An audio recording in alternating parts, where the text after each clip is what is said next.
Assalamualaikum warahmatullahi wabarakatuh. Perkenalkan, kami dari kelompok 1, di mana yang beranggotakan yang pertama Muhammad Rizal Mahendra, yang kedua Khalifatul Khairunisa, yang ketiga Zunaini Musliha, yang keempat Hariski Jaya Ramadan. Nah, di sini kami akan mensosialisasikan terkait penyakit komorbid dan pencegahannya di masyarakat.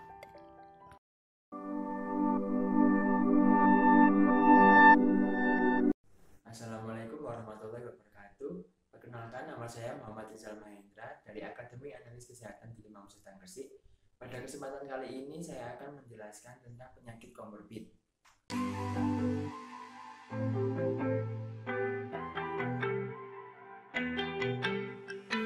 Komorbiditas adalah kondisi di mana seseorang menderita dua penyakit atau lebih pada saat yang bersamaan. Penyakit tersebut umumnya bersifat kronis atau menahun. Penderita penyakit komorbid adalah salah satu kelompok yang rentan terinfeksi virus corona. Bila terinfeksi virus corona, mereka memiliki resiko lebih tinggi untuk mengalami gejala COVID-19 yang berat, membutuhkan perawatan yang intensif, bahkan resiko lebih tinggi untuk meninggal karena COVID-19 dan komplikasinya. Ada beberapa macam penyakit komorbid, diantaranya yaitu diabetes tipe 1 dan tipe 2, hipertensi, kanker, penyakit kardiovaskuler seperti stroke dan penyakit jantung, penyakit ginjal misalnya gagal ginjal akut maupun kronis, penyakit paru kronis misalnya asma dan PPOK, penyakit hati seperti hepatitis atau kanker hati, gangguan kekebalan tubuh misalnya karena malnutrisi atau HIV, penyakit autoimun misalnya lupus dan rheumatoid arthritis. Pada kesempatan kali ini, saya akan membahas salah satu penyakit komorbid, yaitu hipertensi. Hipertensi adalah istilah medis dari penyakit tekanan darah tinggi. Tekanan darah normal adalah tekanan darah di bawah 120/80 mmHg. Hipertensi memiliki istilah silent killer atau penyakit yang membunuh secara diam-diam. Hal ini karena penderita hipertensi umumnya tidak mengalami gejala apapun, sampai tekanan darahnya sudah terlalu tinggi dan mengancam nyawa.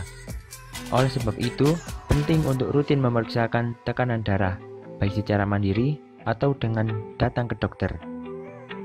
Hipertensi terbagi menjadi dua, yaitu hipertensi primer dan hipertensi sekunder. Hipertensi primer tidak diketahui penyebabnya dengan pasti, sedangkan hipertensi sekunder dapat terjadi antara lain akibat penyakit ginjal, sleep apnea, dan kecanduan alkohol.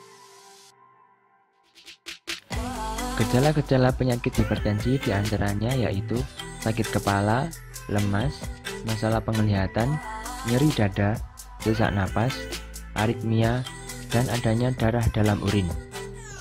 Pengobatan dan pencegahan hipertensi. Hipertensi bisa diatasi dengan menjalani pola hidup sehat seperti mengkonsumsi makanan sehat, menghentikan kebiasaan merokok, dan mengurangi konsumsi minuman berkafein. Namun, jika tekanan darah sudah cukup tinggi, pasien juga diharuskan mengkonsumsi obat penurun tekanan darah. Untuk mencegah tekanan darah tinggi, lakukan olahraga secara rutin dan jaga berat badan agar tetap ideal. Periksakan juga tekanan darah secara berkala ke dokter.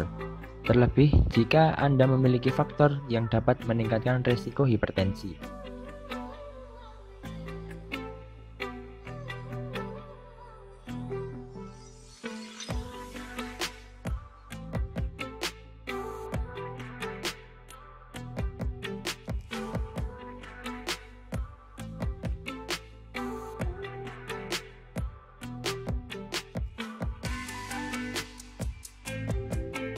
Terima kasih telah menonton video saya. Kurang lebihnya mohon maaf. Wassalamualaikum warahmatullahi wabarakatuh.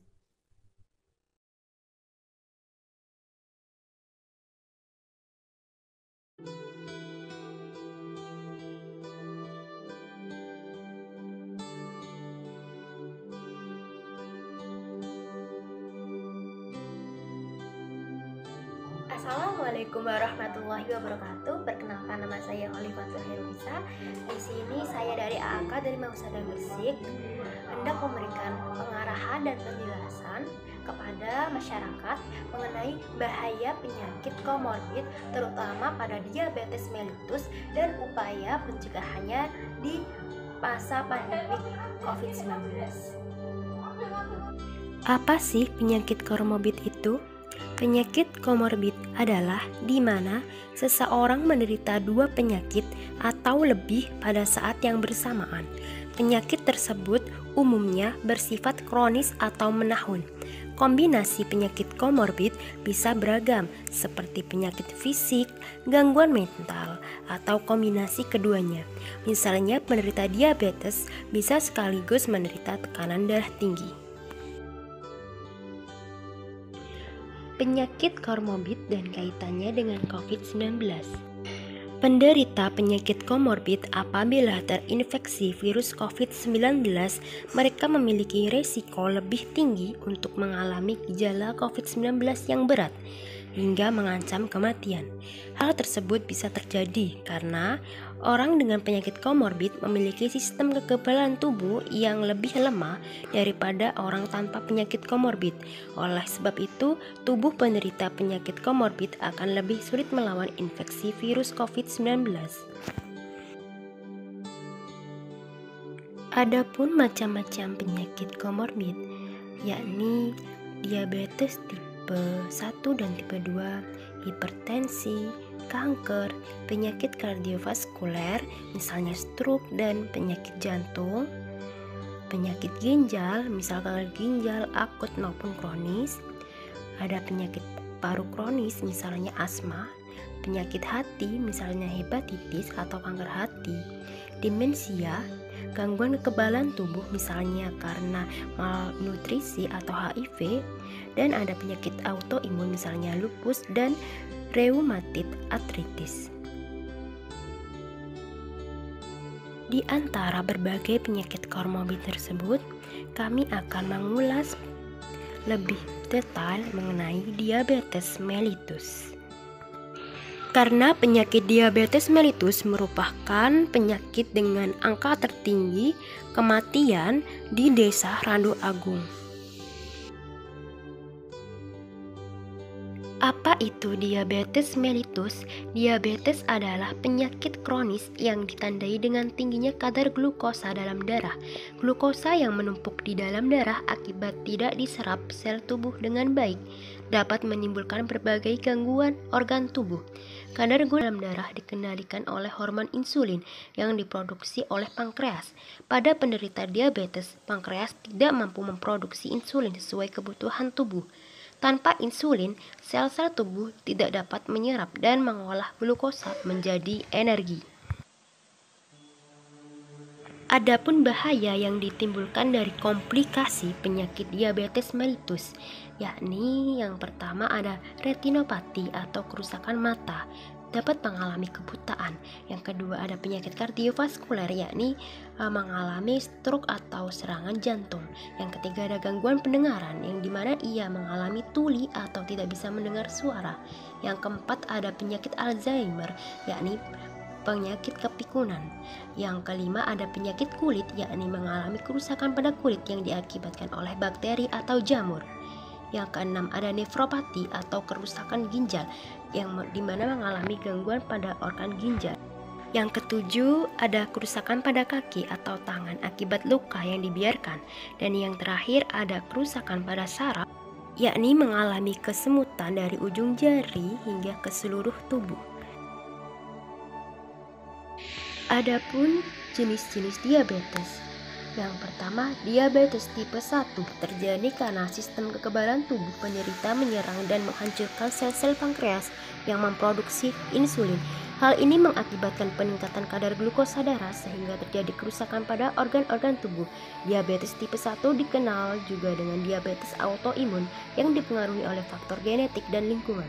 Yang kedua ada diabetes tipe 2, disebabkan oleh sel-sel tubuh yang menjadi kurang sensitif terhadap insulin, sehingga insulin yang dihasilkan tidak dapat dipergunakan dengan baik, atau resistensi sel tubuh terhadap insulin.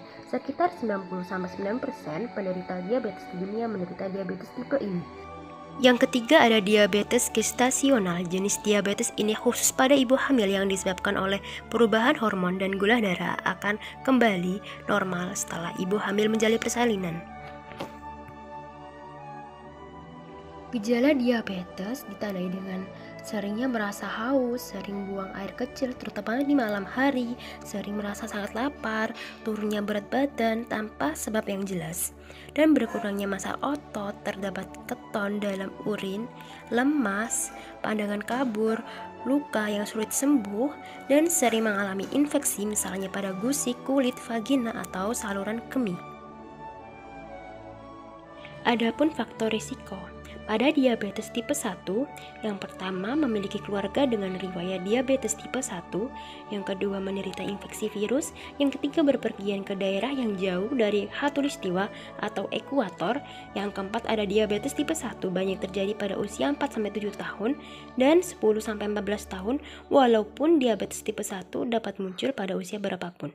Yang kedua ada diabetes tipe 2, yakni kelebihan berat badan. Yang kedua, memiliki keluarga dengan riwayat diabetes tipe 2. Yang ketiga, kurangnya beraktivitas. Aktivitas fisik membantu mengontrol berat badan, membakar glukosa sebagai energi, dan membuat sel tubuh lebih sensitif terhadap insulin. Yang keempat, memiliki kadar kolesterol dan trigliserida abnormal. Ada beberapa cara pencegahan penyakit diabetes, yakni yang pertama melakukan aktivitas olahraga secara rutin, yang kedua mengonsumsi makanan sehat dengan jam teratur, serta mengurangi makanan yang mengandung kadar lemak, garam, dan gula yang tinggi, yang ketiga melakukan tes gula darah secara rutin untuk memantau kadar gula dalam darah, yang keempat menghindari stres yang terlalu berlebihan dengan cara melakukan refreshing, yang kelima mempertahankan berat badan normal, yang keenam menghindari konsumsi narkotika, rokok, dan alkohol. It's too bright outside, 'cause I'm low on the phone. You say do or die, so I talk till I drop. You say how could I have a heart made of stone while you're sipping wine. Oh, when we synchronize, it's exactly what I thought and I fantasized. Playing games with my mind, making us collide. And we know how it goes when we're out at night. And I don't know how we make it out when we make out on the low. Even if it rains, you'd rather make it snow. Both you and me know we gotta let it go. Laying on the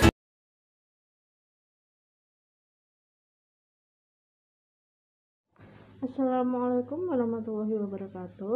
Perkenalkan, nama saya Zunain Musliha dari Desa Kalen, Kecamatan Kedumbreng.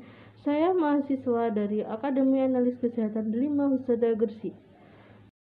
Bunga lavender mengandung minyak argiri yang digunakan sebagai aromaterapi. Minyak bunga lavender juga digunakan untuk menghambat reseptor kimia di antena nyamuk, sehingga nyamuk hilang kontak terhadap manusia. Dengan menanam tanaman lavender di lingkungan sekitar, maka kita dapat mengusir nyamuk dan menghambat pertumbuhan jentik nyamuk. Upaya pencegahan pertumbuhan jentik nyamuk dengan cara menanam tanaman lavender adalah 1. Memiliki bibit tanaman lavender, 2. Menyemai bibit lavender pada media tanam, 3. Menanam bibit lavender pada pot, 4. Meletakkan bunga lavender pada lingkungan rumah ataupun di dalam rumah atau di dalam kamar. Manfaat bunga lavender adalah sebagai pengusir nyamuk, menghindari gigitan nyamuk, memperindah halaman rumah, dan menjadikan udara lebih segar. Penyakit komorbid adalah penyakit penyerta sebuah istilah kedokteran yang menggambarkan kondisi bahwa adanya penyakit lain yang dialami selain dari penyakit utamanya. Penyakit komorbid dan kaitannya dengan COVID-19. Penderita penyakit komorbid, salah satunya itu kelompok yang rentan terinfeksi virus corona. Bila terinfeksi virus corona, maka mereka memiliki risiko lebih tinggi untuk mengalami gejala COVID-19 yang berat dan juga membutuhkan perawatan yang lebih intensif. Bahkan berisiko lebih tinggi untuk meninggal karena COVID-19 dan komplikasinya. Diabetes juga itu menjadi salah satu penyakit komorbid atau penyakit penyerta yang paling banyak ditemukan pada pasien COVID-19, dengan pasien yang memiliki risiko lebih tinggi untuk mengalami dampak yang fatal. Apa itu yang dimaksud dengan diabetes mellitus? Diabetes mellitus atau kencing manis itu suatu gangguan metabolik kronis akibat tubuh yang tidak mampu memproduksi cukup insulin atau menggunakannya secara efektif yang ditandai dengan ciri-ciri berupa tingginya kadar gula darah. Bagaimana diabetes mellitus itu bisa terjadi? Terjadi karena pankreas, organ yang di belakang perut itu, membuat sedikit insulin atau tidak memproduksi insulin itu sama sekali. Pasalnya, insulin itu terbentuk secara alami yang berfungsi untuk membantu tubuh menggunakan gula untuk energi. Gejala-gejala penyakit diabetes mellitus: sering haus, sering buang air kecil, lapar, terjadi penurunan berat badan yang tidak bisa dijelaskan, sering kelelahan, penglihatan kabur, dan penyembuhan luka yang lambat, dan lebih sering terserang infeksi, baik di kulit ataupun alat kelamin dan di saluran kencing. Penyebab penyakit diabetes mellitus itu seperti tidak melakukan pemeriksaan gula darah secara teratur, nutrisi yang tidak seimbang, aktivitas fisik yang tidak seimbang, mengonsumsi minuman yang disertakan pemanis buatan, dan cemilan yang tidak sehat.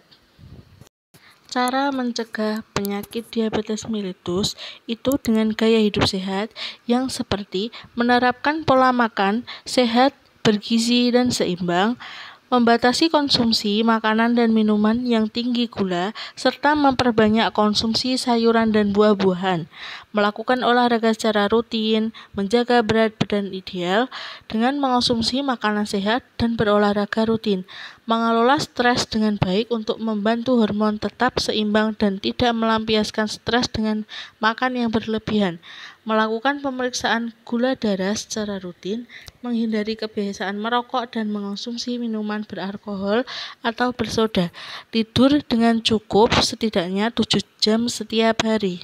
Macam-macam tes laboratorium yang digunakan untuk memeriksa penyakit diabetes mellitus. 1. Tes gula darah sewaktu. 2. Tes gula darah puasa. 3. Tes gula darah oral. 4. Tes HbA1c. Jangan lupa untuk tetap mematuhi protokol kesehatan dan 3M. Memakai masker, mencuci tangan, dan menjaga jarak. Demikian presentasi dari saya, kurang lebihnya mohon maaf. Wassalamualaikum warahmatullahi wabarakatuh.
Ya.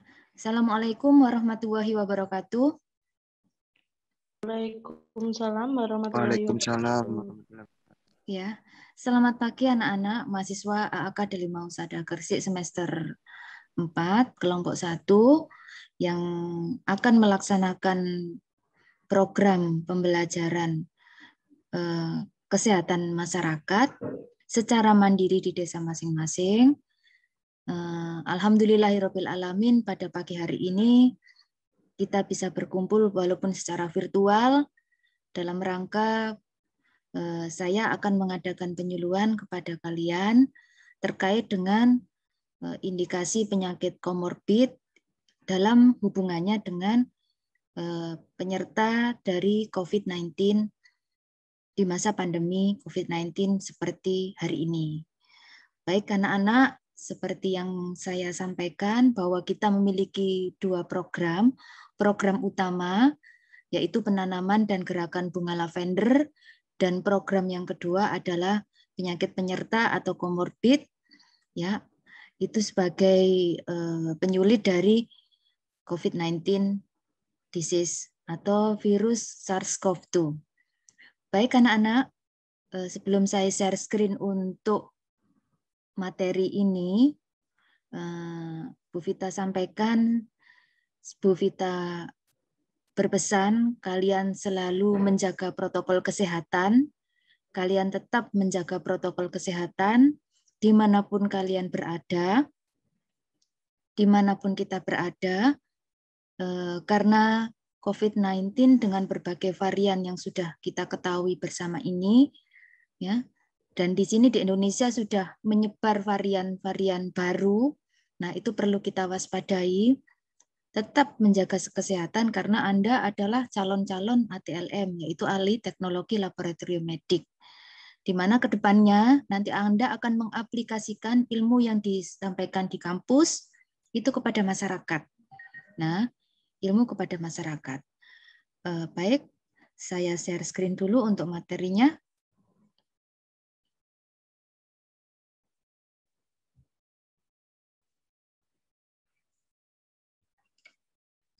Ya.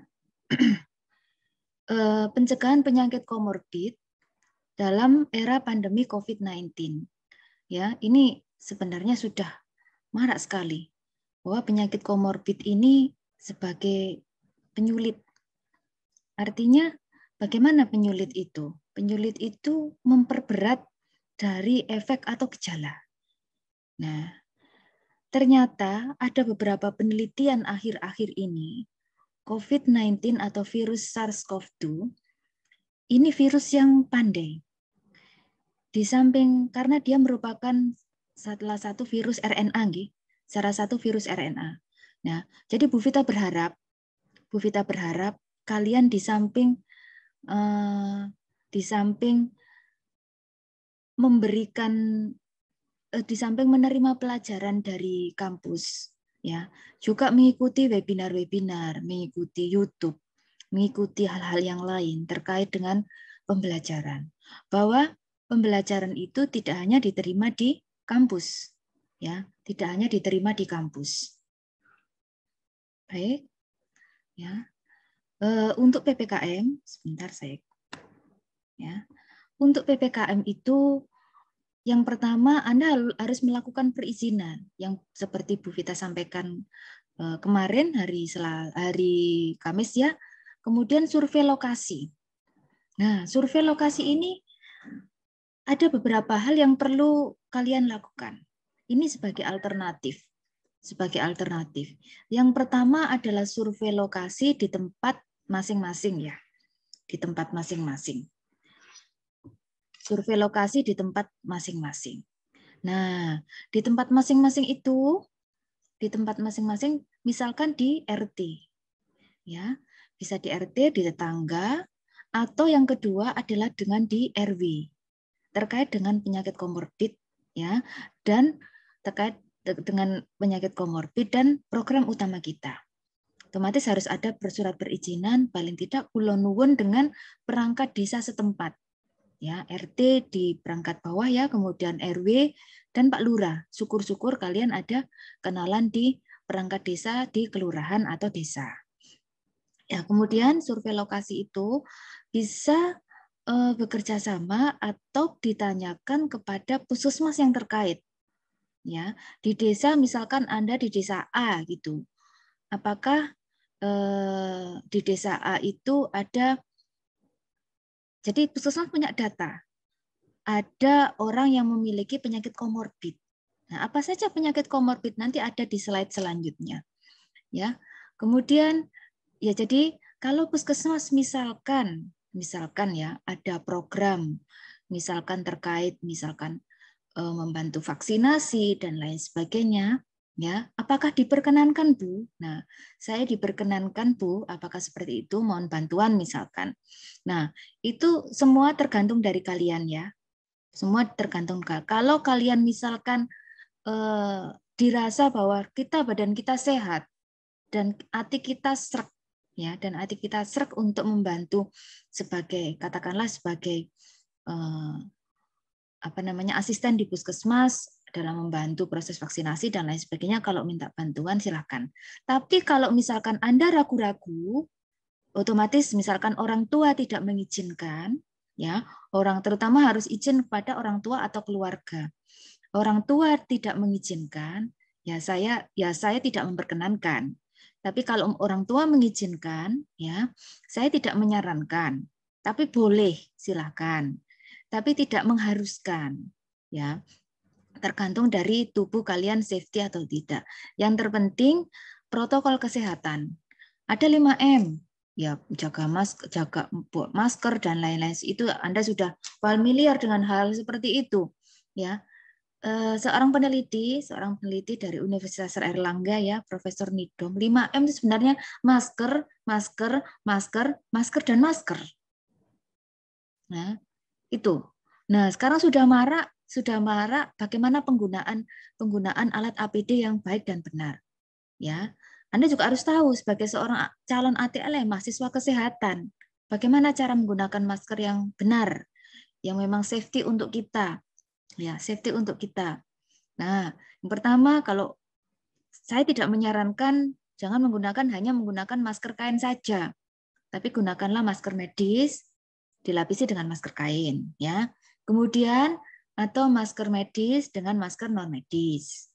Nah, kalau dirasa itu memang lingkungan yang memang sangat infeksius ya. Nah, seperti itu. Nah, kemudian survei lokasi bisa dilakukan di lingkungan sekitarnya. Ya, yang pertama tadi melalui ketua RT, yang kedua dalam RW atau kelurahan ya, yang ke atas. Jadi lewat skala kecil dulu, kemudian ke puskesmas ya, puskesmas. Jadi puskesmas ini dalam rangka kita mohon data apakah tentang penyakit komorbid itu. Nanti ada sub-sub ya. Artinya Bu Vita tidak hanya semuanya penyakit komorbid. Kalau mau semuanya silahkan. Tapi kalau mau diambil, Bu saya mau salah satu penyakit komorbid saja, tidak apa-apa, silahkan. Nah, jadi ini ada sub-sub lagi. Kemudian ada pembekalan dari dosen pembimbing. Setelah pembekalan dari dosen pembimbing, setelah pembekalan dosen pembimbing, Anda melaksanakan program utama. Program utama adalah gerakan menanam menanaman lavender. Kemudian subprogramnya adalah penyakit komorbid. Kemudian Anda membuat video program dan laporan. Nah, nanti untuk video program lavender itu Anda buat penanamannya Anda buat, kemudian nanti dijadikan satu menjadi 30 mahasiswa. Kita upload di YouTube kita, YouTube AAK dan channel yang lain ya.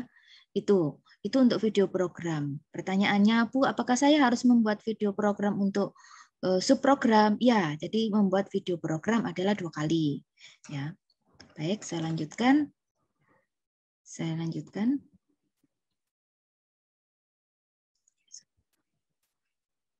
Sebentar ya.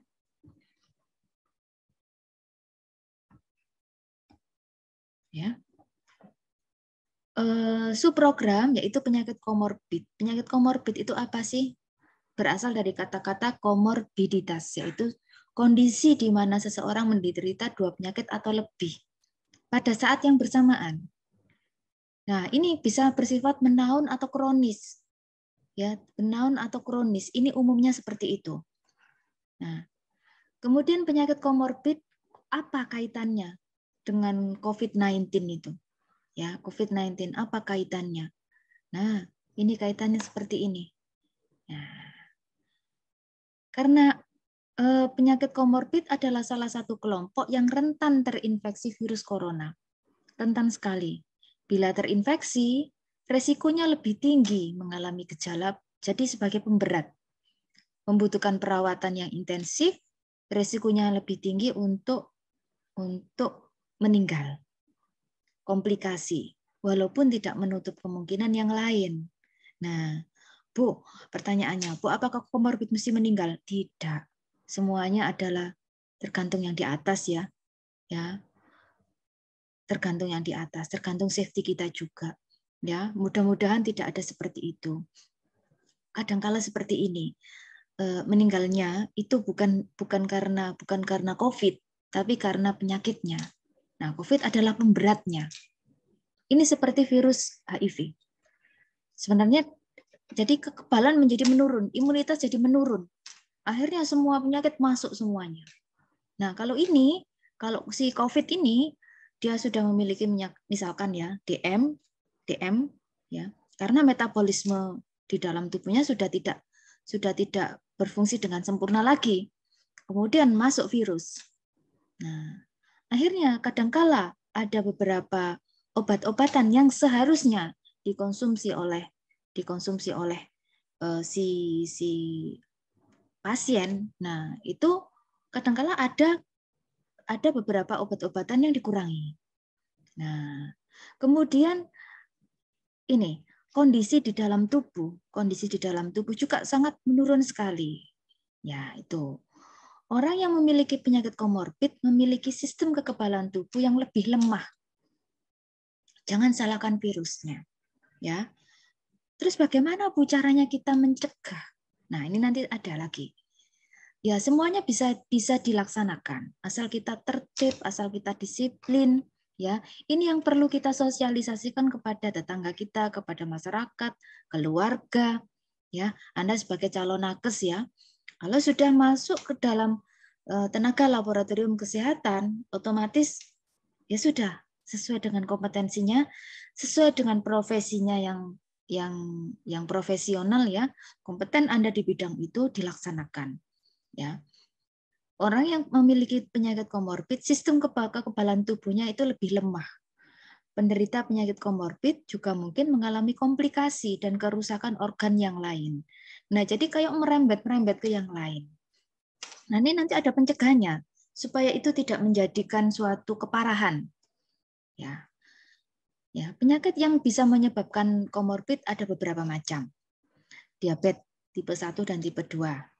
Hipertensi, CA atau kanker, ya. Penyakit kardiovaskuler, contohnya adalah stroke, jantung. Nah, ini penyakit ginjal, ya, gagal ginjal kronik maupun gagal ginjal akut. Nah, akut maupun kronik ya. Kemudian ini paru-paru, ya, paru-paru, asma, ya, penyakit hati, hepatitis atau kanker hati. Kemudian gangguan kekebalan tubuh dikarenakan malnutrisi atau HIV. Makanya ini ya, jangan sampai malnutrisi. Jangan sampai malnutrisi. Ya. Jadi asupan makanan, kemudian asupan vitamin. Kemudian Bu, saya minum obat-obatan herbal. Nah, apa dulu? Ya, apa dulu? Kemudian madu. Ya, madu. Nah, itu penting sekali. Itu penting menjaga kesehatannya. 5M, masker 5 kali baru yang lain. Itu. Penyakit autoimun. Ya, misalkan lupus atau artritis, wanita hamil, perokok berat. Jadi kalian ya, mahasiswa yang cowok-cowok, mas-mas yang cowok-cowok, kalau Anda merokok, itu mohon dikurangi rokoknya. Kalau nggak bisa hilang, Bu, saya pusing, Bu, kalau nggak merokok. Kurangi sedikit-sedikit. kurangi sedikit ya. Sayangi tubuh kita ya, karena tubuh kita bukan milik kita sendiri ya, milik yang di atas ya, kemudian milik keluarga ya. Sayangi keluarga Anda. Kalau kita sakit toh nanti juga keluarga yang akan merawat. Nah, bapak, ibu, adik dan lain sebagainya. Nah, sayangi keluarga kalian. Penderita obesitas ya, menderita obesitas. Orang yang pernah mengalami transplantasi atau transplantasi organ ya, misalkan transplantasi ginjal atau transplantasi hati ya. Ini juga bisa berpotensi menderita COVID-19. Pertanyaannya, ada lagi yang tanya, nanti mungkin begini, Bu, apakah penyakit komorbid itu boleh divaksin?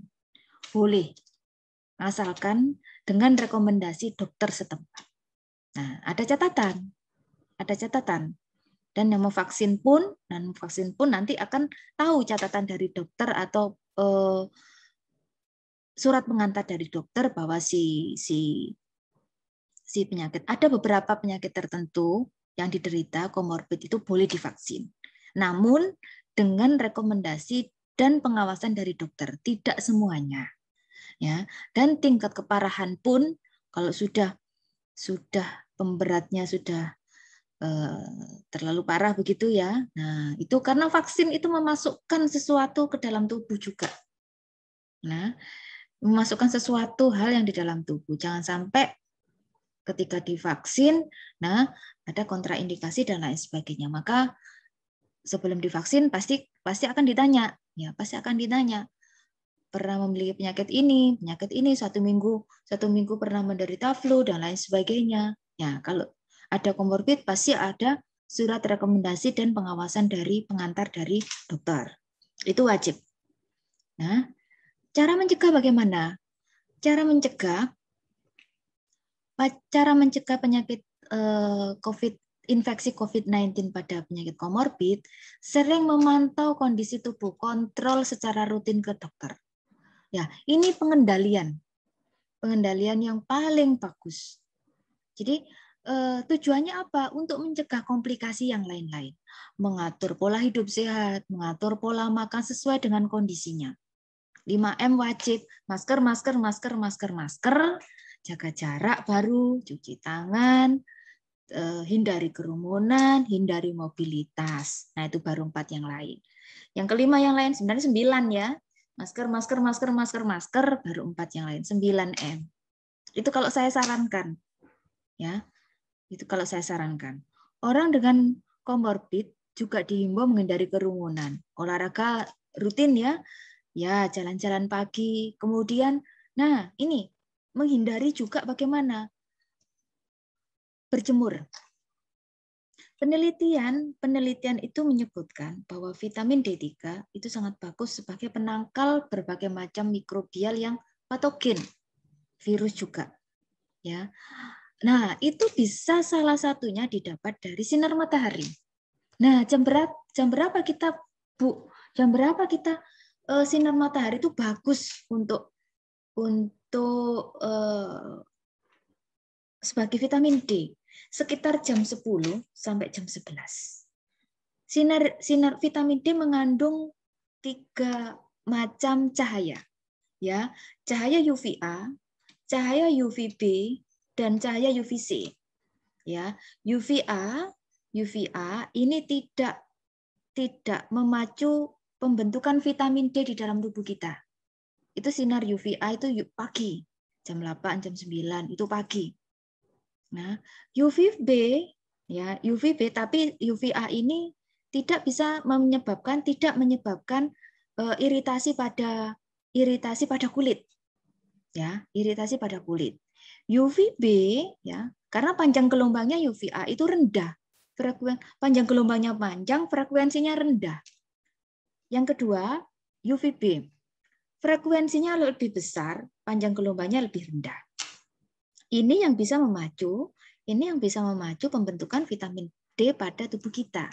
Sekitar jam 11 sampai jam 11:30 sebelum waktu duhur. Ya, sebelum waktu duhur. Ya, itu panas-panasnya. Nah, bagaimana berapa jam kita berjemur, Bu? Apakah 1 jam? Nah, kalau 1 jam nanti kulitnya akan menghitam. Melamin pada tubuh kita akan menghitam juga. Ya, kemungkinan. Karena salah satu UVB itu juga sebagai untuk bisa menyebabkan flek pada kulit. Nah, berapa jam? Maksimal 10 sampai 15 menit. Nah, itu bagus. Ya, sinar UV menurut penelitian, sinar UVB di jam tersebut ya bisa memacu pembentukan vitamin D sekitar 40%. Nah, padahal vitamin D itu harus 100% di dalam tubuh kita. Dibantu dari mana? Dari vitamin. Ya, vitamin apa, Bu, yang bagus? Vitamin D, vitamin C, ya, vitamin C, dan zinc. Vitamin E, Bu. Ya, vitamin E karena antioksidan. Tapi vitamin E itu tidak boleh dikonsumsi terlalu lama. Karena terutama pada penderita kolesterol, penderita stroke, yang memiliki penyakit stroke, dan kardiovaskuler. Karena ketika dikonsumsi terlalu lama, karena vitamin E itu adalah larut lemak. Jadi kalau dikonsumsi terlalu lama, memicu timbulnya lemak di dalam pembentukan lemak di dalam tubuh kita. Nah, itu akan menghambat pembuluh darah. Terjadi penghambatan pembuluh darah, arteriosklerosis. Kalau dikonsumsi terlalu lama, sebaiknya berapa bulan, Bu? Nah, sebaiknya vitamin E 1-2 bulan saja, atau diselang-seling, nggak apa-apa, seminggu 1 kali. Nah, boleh itu, tapi jangan kontinu tiap hari. Begitu ya, itu. Apalagi jangan dikonsumsi oleh beberapa penyakit komorbid seperti saya katakan tadi, kolesterol, jantung atau kardiovaskuler, kemudian stroke yang memiliki trigliseridnya tinggi, itu sama sekali nggak boleh itu. Ya, orang komorbid hindari olahraga rutin, kemudian sebentar ini, kemudian patuhi protokol kesehatan, pasti itu harus ya.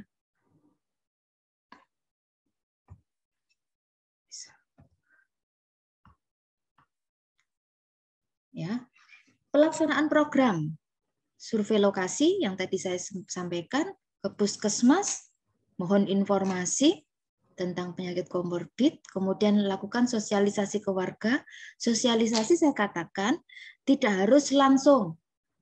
Ya, kalau Anda misalkan ikut, Bu, saya mau ikut arisan Pak R yang putra ya, arisan misalkan pertemuan bapak-bapak di kampung saya untuk sosialisasi ini. Boleh, Bu? Boleh. Bu, yang putri-putri Bu, saya mau ikut ibu saya mau yang arisan biasanya. Kalau sekarang kumpulnya arisan kan mungkin cuma 10 orang gitu aja. Itu pun atau 5 orang sosialisasi ke warga. Boleh, silahkan.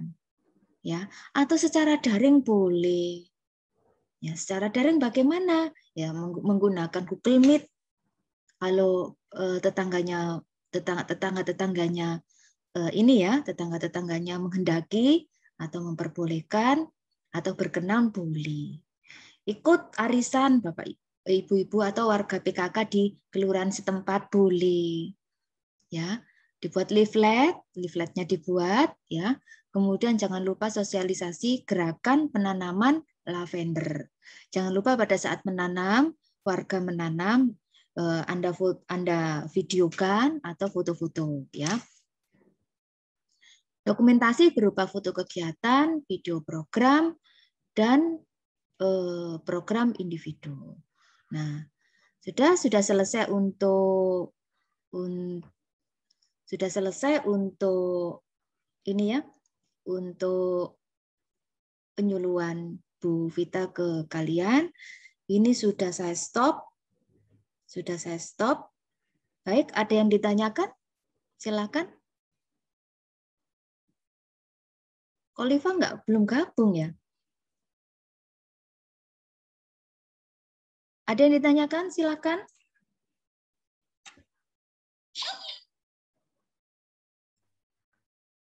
Assalamualaikum, izin bertanya. Ya, silakan. Untuk yang video sub itu apa dibuat individu atau dibuat untuk kelompok, Bu? Dibuat individu. Kan nggak mungkin tuh kelompok ya. Kelompok kan kecuali kalau Anda melaksanakan di satu desa, satu terus berempat. Nah, itu kan apa namanya? Itu kan ya. Tapi kalau misalkan itu kan kelompok ya. Misalkan 4 orang di satu desa. Nah, itu kelompok, satu saja videonya. Nah, ini desanya kan lain-lain. Rizal di Desa Mojokerto, Zunaini di Lamongan, Haris di Gresik, Oliva di Gresik. Jadi masing-masing dibuat. Ya, tapi untuk penanaman, tapi tidak dijadikan satu videonya. Yang dijadikan satu itu adalah jadi 30 mahasiswa jadikan satu, itu adalah video yang lavender, program utama. Ya, jadi nanti dijadikan satu, diedit ya. Diedit di salah satu itu teman. Saya pikir kalian banyak yang bisa mengedit video ya, diedit jadikan satu bahwa ini adalah video dari karya dari mahasiswa angkatan 2000. Angkatan kalian 2000 berapa ya? 2018 ya? Ya, maksudnya 2019. Ya, 2019 jadikan satu kelompok, nanti kita upload di YouTube ya. Yang masing-masing individu, misalkan Rizal mau menyuluh tentang misalkan gini Rizal mau menyuluh tentang kegiatan misalkan penyakit, diambil salah satu boleh, misalkan penyakit DM di desanya sana. Nah, nggak usah semuanya. Kalau mau semuanya enggak apa-apa.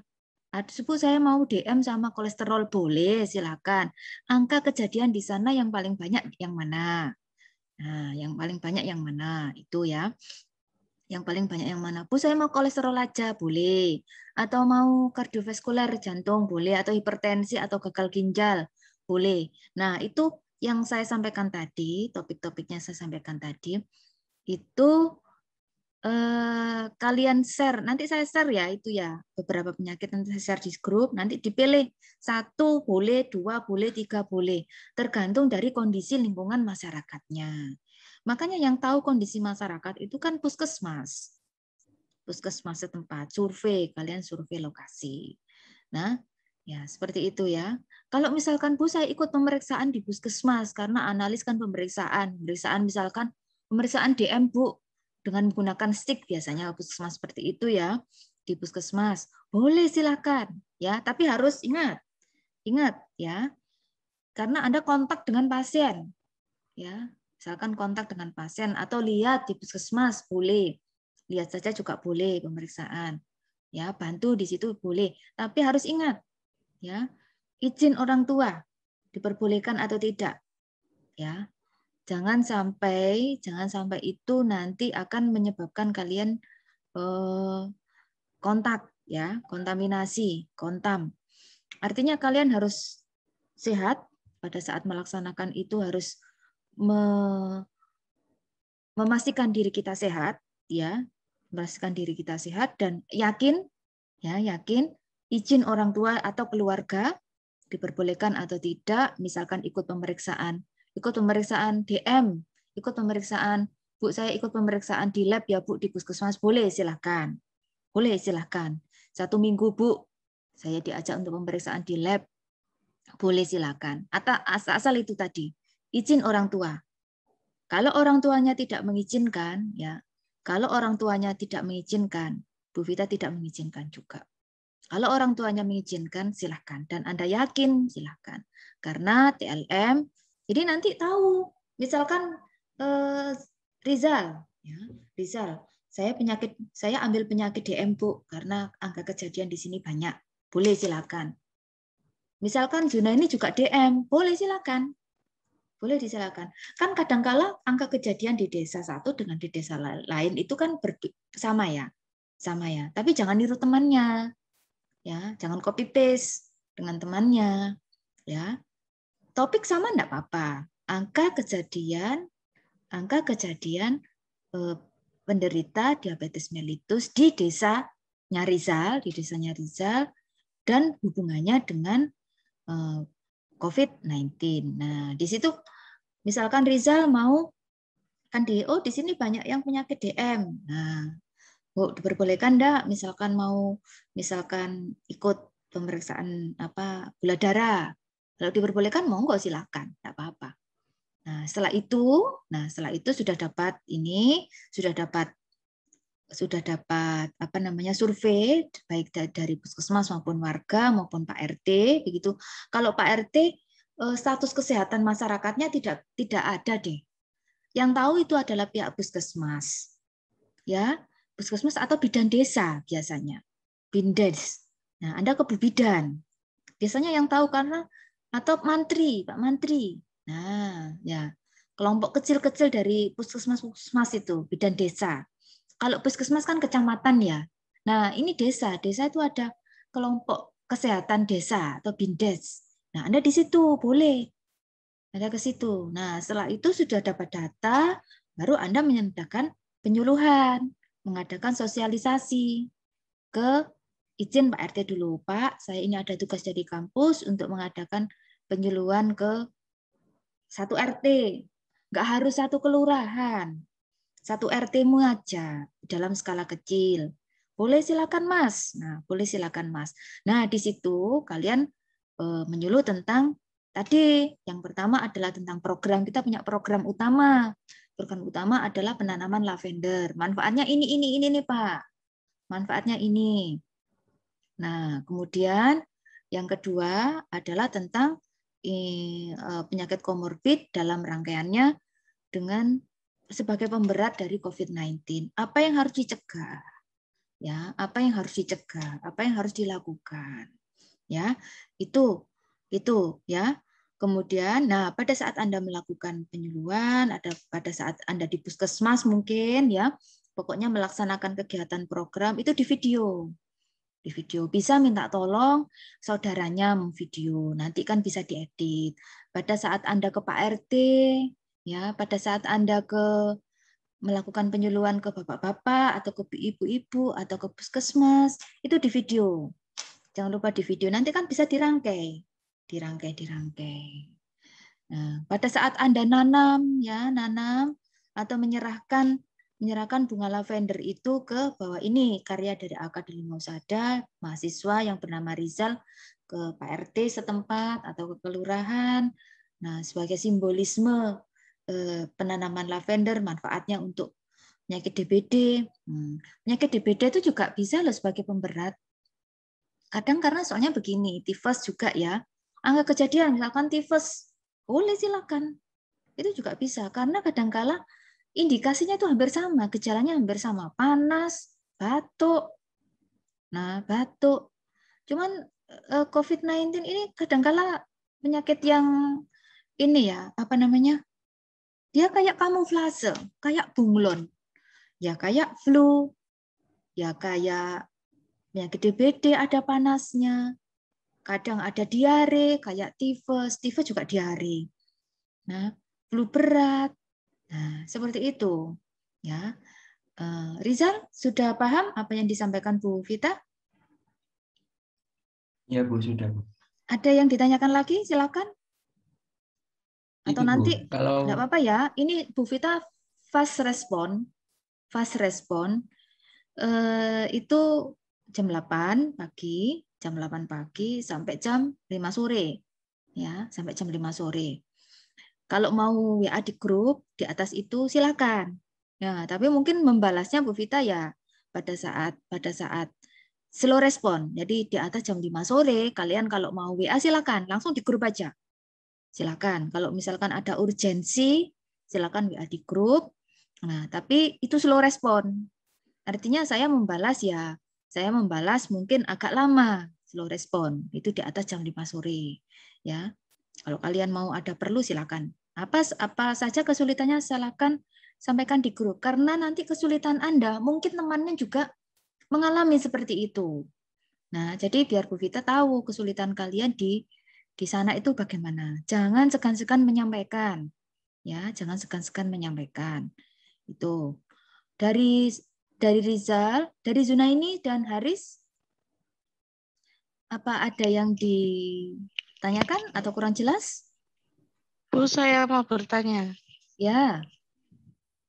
Kan apa kata Bu Vita tadi waktu penyuluhan kan ke kepala desa dulu. Pak RT dulu toh. Iya. Ya, Ya, kalau Pak RT. izin, Setelah kalau gini Mbak ya. Kalau sekarang kamu mau menyuluh kemana? Kalau ke ibu-ibu PPKK di tingkat RT, ya nggak apa-apa izin ke Pak RT. Tapi kalau misalkan mau ke kelompok posyandu ya biasanya kalau di kelurahan itu. Ya posyandu Anda kenal dengan kepala desanya, boleh silakan.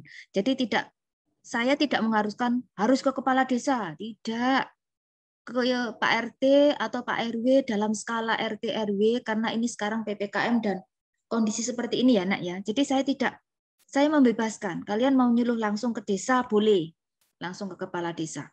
Ke Pak RT-nya dulu saya mau skala kecil aja Bu ke RT setempat saya, lingkungan di kampung saya, sekampung ini boleh silahkan. Tidak harus satu warga semuanya. Ya, itu lebih baik memang satu warga karena suratnya kemarin kan ke satu warga gitu. Lebih baik itu. Ya, tapi kalau memang kondisi tidak memungkinkan, nah kan tingkat RT tidak apa-apa. Ya, ada yang diteruskan Bu Zuna ini pertanyaannya? waktu penyuluhan itu juga di video, Bu, ataupun kalau misalnya lewat daring itu juga direkam atau gimana Iya. buat laporan? Sebaiknya begitu. Jadi semua dokumentasi itu kalian rekam ya, kalian video. Kalau foto ya foto. Di video itu tidak harus mulai awal sampai akhir, ya setengah-tengah nggak apa-apa pada saat ini ya. Nggak harus mulai awal sampai akhir. Misalkan kalian penyuluhan setengah jam, penyuluhannya nggak usah lama-lama ya, setengah jam aja cukup, setengah jam aja cukup, ya. Tuh. Sudah paham Zuna ini?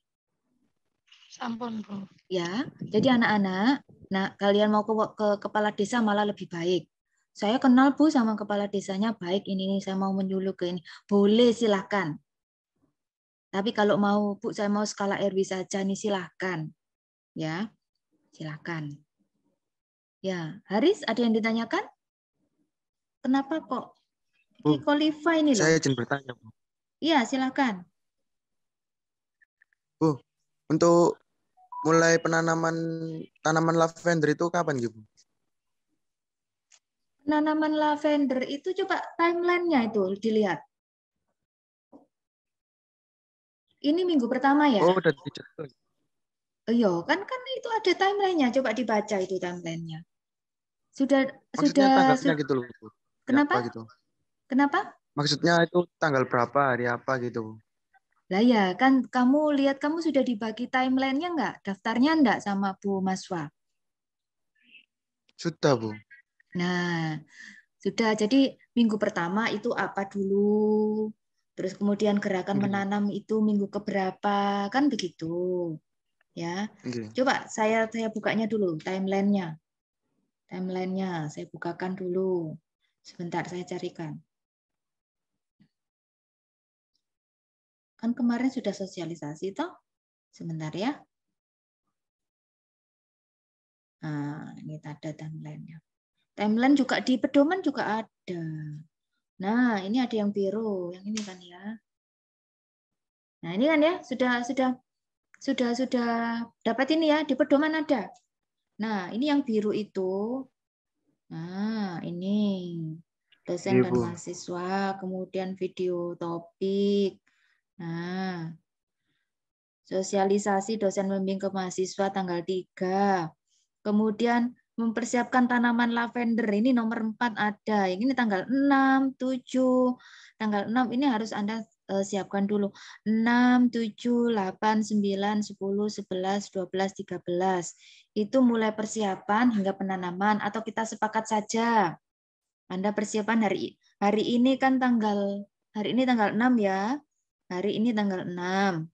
Kemudian ya, nanti minggu depan penanaman lavender bagaimana?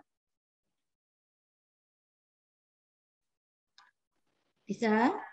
Nah, kan Apa, Bu? tergantung Anda kondisi ya, tergantung kondisi. Minggu depan, jadi minggu depan mulai penanaman lavender, mulai sosialisasi. Ya, mulai sosialisasi ini ya gerakan penanaman lavender itu kan mulai tanggal 6 sampai tanggal mulai tanggal 6 sampai tanggal 13, mulai persiapan ya. Mulai persiapan artinya kalian sosialisasi dulu ke warga, terus mulai ditanam. Nah, kan sosialisasi dulu, mosok moro-moro ditanam kan ya enggak. Ya, paling tidak memberitahu dulu, kula nuwun dulu. Pak, ini. Sudah sosialisasi apa belum ke warga? Anak-anak, sudah komunikasi dengan Pak RT atau Pak Lurahnya? Nah, saya mahasiswa AK, Bu, ada tugas dari kampus tentang pengabdian masyarakat, ini dulu. Sudah komunikasi seperti itu? Ya? Belum, Bu. Lah, makanya ya, progresnya bagaimana di warga. Pokoknya tiap hari saya pantau ya. Saya pantau, harus melaporkan. Sekarang hari ini ya, hari ini kita ya, nanti hari ini kegiatan hari ini kita pantau di grup. Saya pantau di grup. Hari ini kegiatan kita adalah pembekalan. Ya, pembekalan. Sebenarnya mulai tanggal 4. Nah, tanggal 4 kegiatan kita adalah kalian kan mulai pagi sampai siang itu pembekalan kemarin. Tanggal 5 juga pembekalan. Tanggal 6 pembekalan dengan DPL ya. Nanti tanggal besok libur boleh. Kalau kalian mau sosialisasi boleh ya. Boleh. Minggu libur. Start lagi hari Senin. Senin saya pantau lagi. Saya tanyakan lagi. Hari ini waktunya untuk ini dulu. Nah, nanti jam 3 sore Bu Vita akan tanyakan bagaimana perkembangan hari ini, laporkan. Ya. Itu. Nanti saya buatkan jadwalnya untuk kelompok kita. Gitu ya, anak-anak. Ada yang ditanyakan lagi atau kurang jelas atau masih belum? Paling tidak ini Anda sudah ada gambaran. Oh, saya mau melangkah itu bagaimana sih? Nah, yang pertama ke Pak Kades dulu. Karena kemarin sudah menyertakan surat, kemudian ke Pak Kades lagi, Pak, ini ada program untuk AAK, ini. Nah, kalau misalkan minta proposal, nah enggak apa-apa. Karena ada beberapa desa kemarin, ada beberapa desa itu minta proposal, kecamatan itu minta proposal. Enggak apa-apa, disampaikan aja. Nah, itu. Nah, mulai hari ini setelah penyuluhan ini mungkin bisa kalau kenal dengan Pak RT bisa langsung lanjut ke Pak RT atau langsung ke Pak Lurah. Pak, hari ini kita mau apakah diperbolehkan? Terus mohon arahan Pak, bagaimana saya melakukan penyuluhan di desa, apakah dalam skala kelurahan atau kita, karena kita ini tentang apa Mas? Tentang penyakit komorbid. Nah, ini mulai buat leafletnya ya, karena leaflet itu nanti Anda kasihkan ke warga, berikan ke warga leafletnya itu ya, leaflet. Contoh leaflet nanti saya berikan ya. Sudah tahu leaflet? Sudah tahu ya? Kalau belum tahu nanti saya berikan. Contoh leaflet itu seperti ini loh. Nah, gitu ya. Nah, dari ini kemana itu Kolifa itu? Katanya nggak bisa bergabung lagi Bu. Kenapa nggak bisa? Ya sudah. Baik, ada yang ditanyakan lagi? Saya beri kesempatan sampai jam 10:04.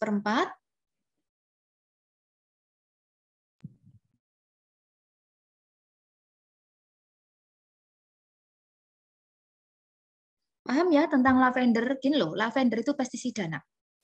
Pestisida. Ya, pestisida alami. Dia itu pestisida nabati. Nah, bisa ditanam di depan pekarangan atau ditaruh di dalam rumah. Biasanya kalau di dalam rumah ibu-ibu itu kan sekarang kan marak tanaman ya. Bu Vita sendiri suka sekarang tanaman dengan adanya pandemi ini ya sebagai untuk menambah imun lah.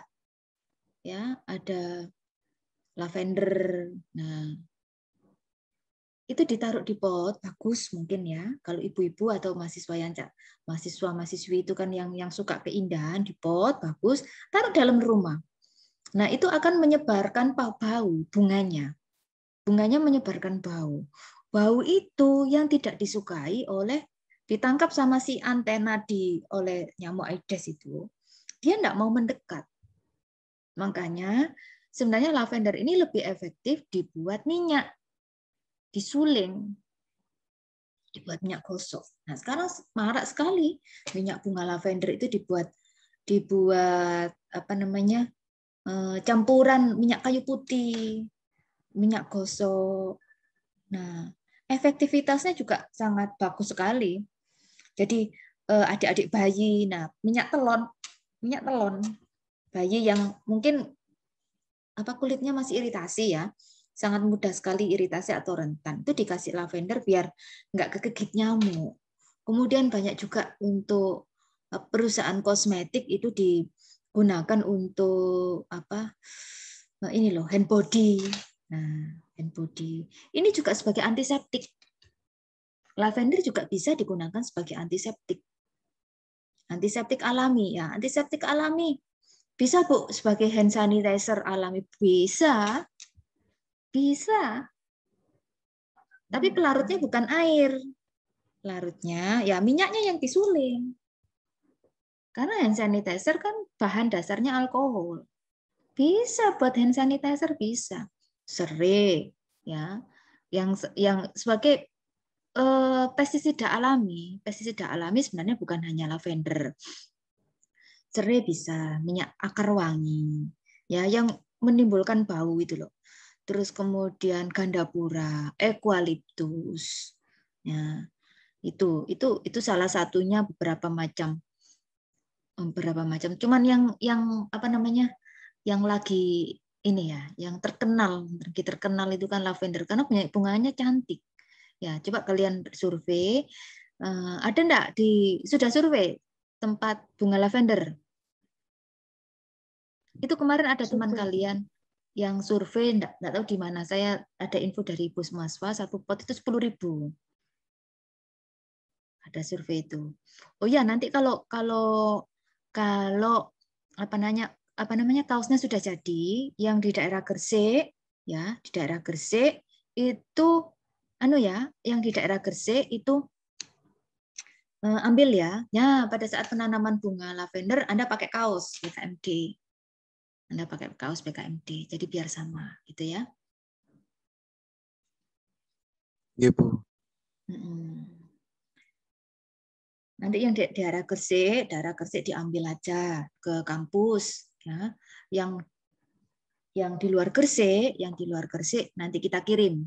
Ongkirnya dari sini. Ya. Semangat ya, nggak usah, jangan segan-segan untuk menanyakan, ya, jangan segan-segan untuk menanyakan.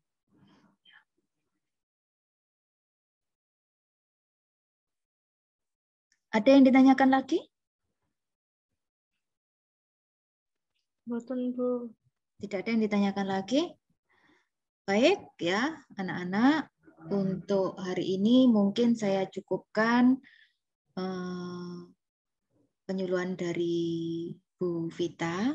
Ini nanti videonya saya berikan ke kalian. Mungkin bisa diberikan ke warga pada saat penyuluhan.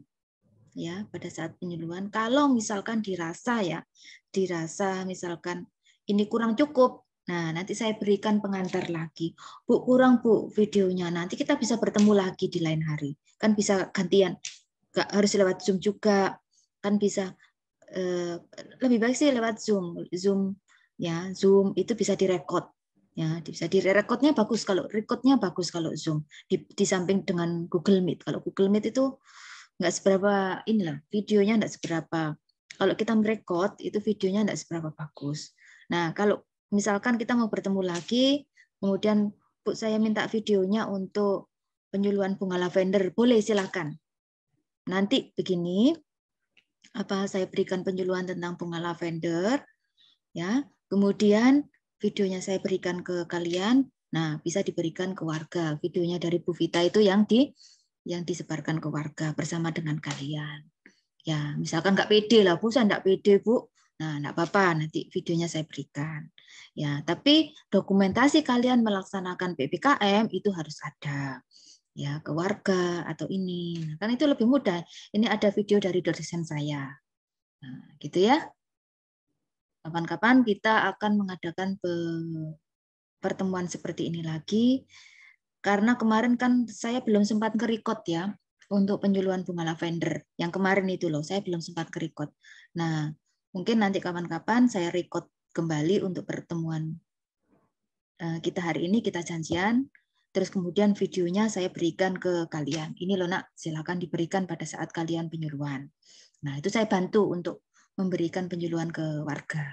Nanti Bu Vita juga akan ada topik lagi, khususnya Bu Vita harus melaksanakan pengabdian masyarakat ya, pengabdian masyarakat keluarga. Saya ada topik lagi untuk kalian, khususnya ATLM, yang ada hubungannya dengan penyakit komorbid. Nah, ini tentang DM, penyakit yang kita harus indeks glikemik. Nah, indeks glikemik ini untuk mengendalikan DM. Bagaimana cara pengendalian indeks glikemik dalam rangka kita harus mengkonsumsi makanan-makanan yang berindeks glikemik rendah untuk mengendalikan DM dalam rangka penyakit komorbid COVID-19. Nah, itu nanti Bu Vita yang akan menyuluh. Nah, khususnya kalian harus punya satu topik, ya, punya satu topik. Misalkan Rizal mau, saya jantung Bu, kardiovaskuler. Haris mau hipertensi Bu. Zuna ini mau DM, Bu saya DM sama stroke Bu, karena ada orang tua-tua di tempat saya kemudian banyak yang kena stroke atau hipertensi. Boleh, silakan. Ya, pilih salah satu. Kalau kamu berbanyak malah ini ya, malah rancu. Bagaimana DM itu sebagai komorbid? Ya, DM-nya. Bagaimana stroke itu sebagai komorbid COVID-19? Nah, kadar lemaknya tinggi, kadar kolesterolnya tinggi untuk stroke. Maka timbul arteriosklerosis, penyumbatan pada pembuluh darah. Nah, pembuluh darah akhirnya timbul pecah, akhirnya stroke. Nah, itu imunnya akan rendah. Pasti akan terserang, ada beberapa penyakit yang menyerang. Apalagi virus COVID-19 ini sangat canggih sekali. Sangat canggih sekali, ya. Variannya banyak. Artinya spesiesnya itu ada yang kemarin MERS, SARS. Nah, itu juga virus SARS itu, termasuk jenis virus SARS. Namun ini berbeda. Nah, jaga imun, Bu Vita pesan jaga imunitas kita, jaga kesehatan, masker terutama, 9M ya. Saya sosialisasinya 9M. Saya 9M. Ya, vaksinasi bagaimana Bu? Silakan, kalau vaksin saya tidak mengharuskan. Kalau mau, misalkan itu Anda mantap dan itu sebagai penangkal kita, namanya ikhtiar ya, menangkal kita sebagai untuk menangkal COVID-19 silakan. Karena sekarang vaksin di desa-desa juga sudah marak ya. Kalau artinya mantep nggak masalah. Tapi yang penting yakin. Kalau artinya sudah nggak yakin, ada loh orang yang seperti ini. Apa? Vaksin itu, ini, itu. Toh virusnya nanti bermutasi. Vaksin ini tidak bisa menangkal. Kalau ada perasaan seperti itu berarti kan ragu.